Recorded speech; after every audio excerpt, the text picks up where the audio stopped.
నమస్తే, welcome to our channel. నేను సౌజన్య. Land titling act, Andhra Pradesh సార్వత్రిక ఎన్నికల్లో ఈ ల్యాండ్ టైటిలింగ్ యాక్ట్ ఇప్పుడున్నటువంటి ప్రభుత్వాన్ని కుదిపేసిందనే చెప్పుకోవాలి. మరి ఈ ల్యాండ్ టైటిలింగ్ యాక్ట్ వల్ల ఎవరికి ఉపయోగాలు ఉన్నాయి, ఎవరికి నష్టాలు ఉన్నాయి, దీనికి సంబంధించి మరిన్ని విషయాలని, నిజాలని, వాస్తవాలని మనకు తెలియజేయడానికి ఈరోజు మనతో పాటు ఉన్నారు real estate expert Nandi Rameshwar Rao గారు ఉన్నారు. వారితో మాట్లాడదాం. నమస్తే అండి. So land titling act Andhra Pradesh ఎన్నికల్లో ఇప్పుడున్నటువంటి ప్రభుత్వాన్ని గట్టిగా కుదిపేసింది, ఒక వ్యతిరేకతని ప్రజల నుంచి తీసుకొచ్చిందనే చెప్పుకోవాలి. సో అదే టాక్ వినిపిస్తుంది. మరి ఈ ల్యాండ్ టైటిలింగ్ యాక్ట్ వల్ల ఎవరికి లాభాలు ఉన్నాయి, ఎవరికి నష్టాలు ఉన్నాయి, అసలు ఈ ల్యాండ్ టైటిలింగ్ యాక్ట్ అంటే ఏంటి? ఈ సమస్యకి మీరు నన్ను జగన్మోహన్ రెడ్డి గారి క్యాబినెట్లో నన్ను మంత్రిగా పెడితే నాకు తెలుస్తాయి.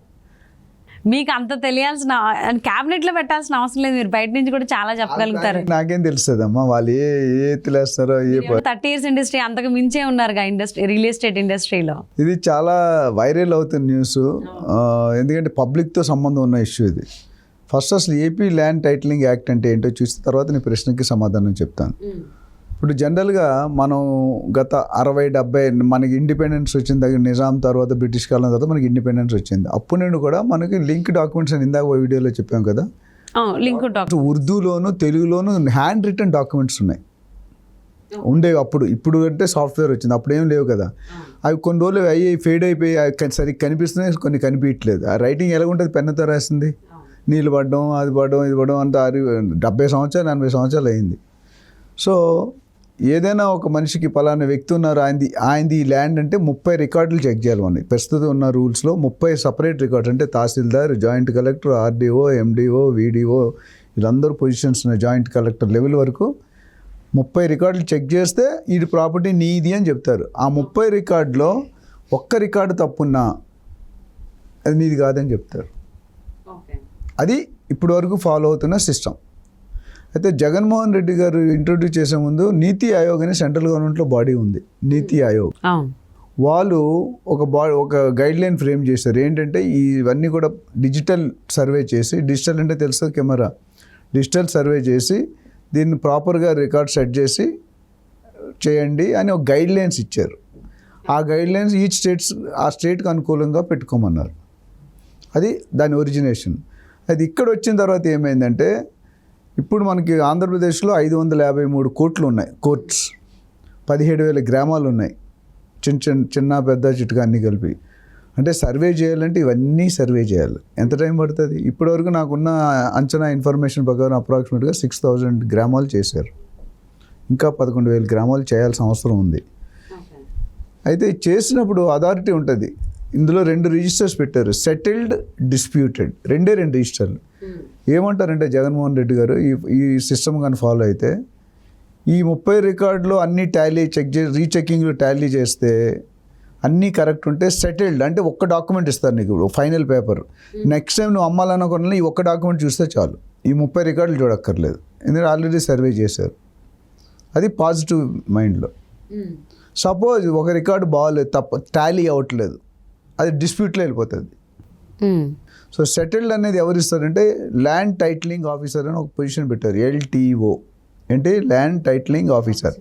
ఆయన ఆధ్వర్యంలో ఈ సర్వే రిపోర్ట్స్ అన్ని కింద స్థాయిలో వెళ్తే ఆయన ఓకే అనుకుంటే ఒక ముద్ర కొట్టి ఒక సింగిల్ లెటర్ ఇస్తాడు, ఈ ప్రాపర్టీ మీదే అని పెట్టి. అది గవర్నమెంట్ అంటే గ్యారంటీ ఎట్లా అంటే, రేపొద్దుట ఆ సెటిల్మెంట్ ఇచ్చిన తర్వాత మీ ప్రాపర్టీ ఎవరైనా కబ్జా చేశారు, గవర్నమెంట్ విల్ కాంపెన్సేట్. ఒకవేళ అలాంటి తరుణంలో, ఇప్పుడు అలాగ లేదు. ఇప్పుడు మీ ప్రాపర్టీ ఎవరైనా కబ్జా చేస్తే మీరు కోర్టుకి వెళ్ళడం తప్ప గవర్నమెంట్ హ్యాండ్ ఏం లేదు అందులో.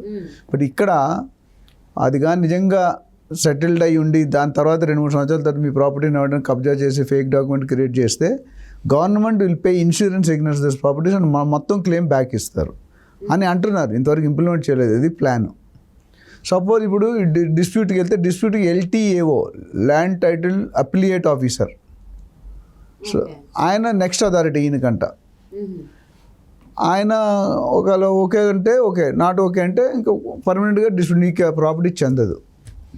ఓకే, అదొక ప్రాబ్లం. తర్వాత ఈ ప్రాసెస్, సపోజ్ మీ ప్రాపర్టీ ఎవరో కబ్జా చేసి ఇలా ప్రాసెస్ చేసుకున్నారు, వీళ్ళు నోటీస్కి వచ్చింది గవర్నమెంట్కి. వచ్చినప్పుడు మనకి ఎవరైతే రియల్ ఉన్నారు, ఇప్పుడు సపోజ్ ఆయన ప్రాపర్టీ ఉన్నారు, ఆయన ప్రాపర్టీకి ఎవరో మీరు ఆక్యుపై చేశారు, మీరు ఆక్యుపై చేసినట్టు ఆయనకి ఇన్ఫర్మేషన్ తెలియాలి కదా, మీరు చెప్పరు. కానీ గవర్నమెంట్ అయితే చెప్పాలి కదా, కానీ నోటిఫికేషన్ ఇవ్వరంట. ఒక 2 సంవత్సరాల దాకా వెయిట్ చేస్తారు. 2 సంవత్సరాలు వెయిట్ చేసి ఆయన రిప్లై చేయకపోతే ఆ ప్రాపర్టీ నీకు చెందుతుంది. అదేంటిది? అదే మరి. ఇంకొక ట్విస్ట్ ఏంటంటే వీళ్ళిద్దరిని కూడా గవర్నమెంట్ అపాయింట్ చేసుకుంటారు. ఏ అర్హత అక్కర్లేదండి, ఎవరినైనా అపాయింట్ చేసుకోవచ్చు. అర్హత లేకుండా? అర్హత లేకుండా అంత పెద్ద పొజిషన్కి.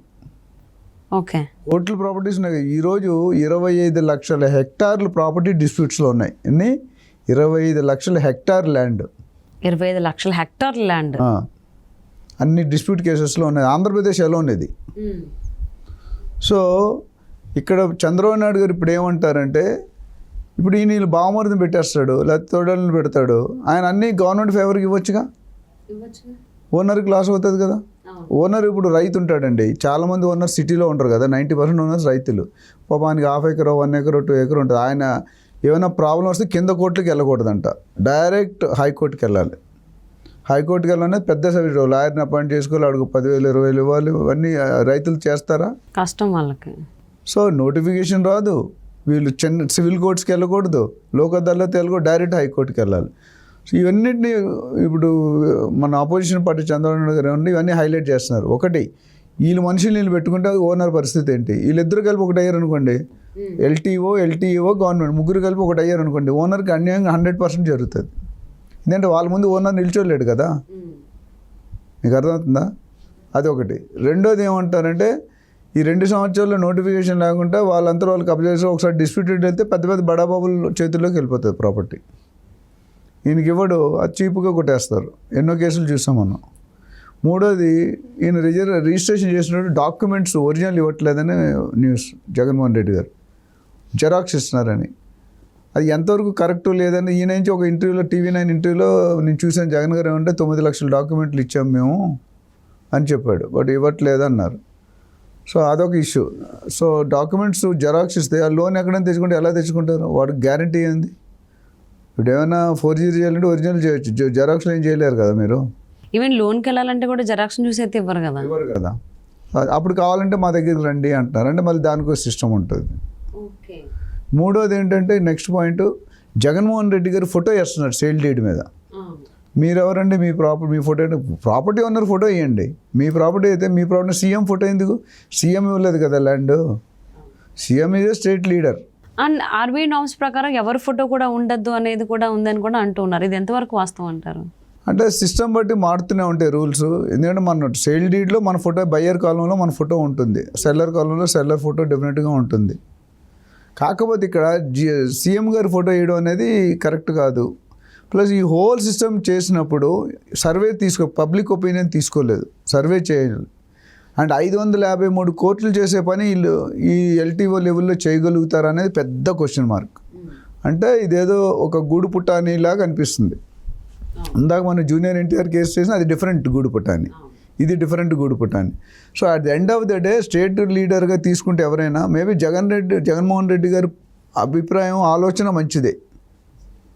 ఏది నేను చెప్పినట్టు నిజంగా పాజిటివ్గా ప్రాపర్గా ఇంప్లిమెంట్ చేసి ఇన్సూరెన్స్ ఇచ్చి క్లెయిమ్ ఇస్తే చాలా మంచి స్టెప్. ఎందుకంటే 30 డాక్యుమెంట్ ఒక డాక్యుమెంట్ చెక్ చేస్తారు, కానీ కింద స్టెప్పులు బాగాలేవు సెక్షన్స్. అవును, కొనే వాళ్ళకి బయర్స్కి ఈజీగా ఉంటుంది అది కనుక వస్తే, బట్ అది బయర్స్కి లాభపడేదానికంటే ఇప్పుడున్నటువంటి గవర్నమెంట్ బాగా లాభపడుతుంది అనే దానికి సంబంధించి చాలామంది వ్యాఖ్యలు చేసి. అండ్ సెల్లర్స్కి ఓనర్స్కి definitely negative point if it is not done properly చేస్తే. కానీ వీళ్ళు చేసుకున్న స్టెప్స్ ఎవరిని పడితే వాళ్ళని అపాయింట్ చేయొచ్చు, మా చుట్టాలని అపాయింట్ చేయొచ్చు, దానికి అర్హత లేదు, క్వాలిఫికేషన్ లేదు. ఇప్పుడు IRS IPS రాయాలంటే ఒక ఎగ్జామ్ రాస్తాం, ఆ ఎగ్జామ్ పాస్ అయితే కదా మనకు వచ్చేది. ఇక్కడ అలాగే లేదు. సో ఇవన్నీ పాయింట్లు ఎండగడుతున్నారు. సో ఈ జనరల్గా ఇంకోటి మధ్యలో ట్విస్ట్ అంటే ధర్మాన ప్రసాద్ మినిస్టర్ ఉన్నారు. ఆయన ఏమన్నాడంటే ఇవన్నీ మేము సర్వే చేస్తాం, ఇంక ఇంప్లిమెంట్ కాలేదని ఆయన చెప్తాడు. ఇంకొక మినిస్టర్ ఏం చెప్తాడంటే 16 రిజిస్టర్ ఆఫీసులో ఆల్రెడీ ప్రాక్టీస్ చేస్తామని చెప్తాడు. సో అక్కడికక్కడే కన్ఫ్యూజన్. సో జనరల్గా ఏం చేయాలంటే సెంట్రల్ గవర్నమెంట్ ఆదేశాలు బట్టి ఇవన్నీ సర్వే చేసి ఫైనల్ డ్రాఫ్ట్ తయారు చేసుకుని ఓకే చేసుకుని పబ్లిక్ ఒపీనియన్ కూడా తీసుకుంటే మంచిది అనేది ఒక అభిప్రాయం. సో మరి ఆంధ్రప్రదేశ్లో ఈ ల్యాండ్ టైటిలింగ్ యాక్ట్ సంబంధించి చాలా అనుమానాలు వస్తున్నాయి, భయాలు వస్తూ ఉన్నాయి. ఈవెన్ ప్రభుత్వానికి సంబంధించిన వాళ్ళ దగ్గర నుంచే ప్రాపర్ దానికి సంబంధించి ఇన్ఫర్మేషన్ లేదు అన్నట్టుగా కూడా వార్తలు వస్తున్నాయి. చూద్దామండి రాబోయే రోజుల్లోనే దీనికి సంబంధించి ఫుల్ ఇన్ఫర్మేషన్ వస్తుంది అని. థ్యాంక్ యూ సో మచ్ నందరామేశ్వర గారు.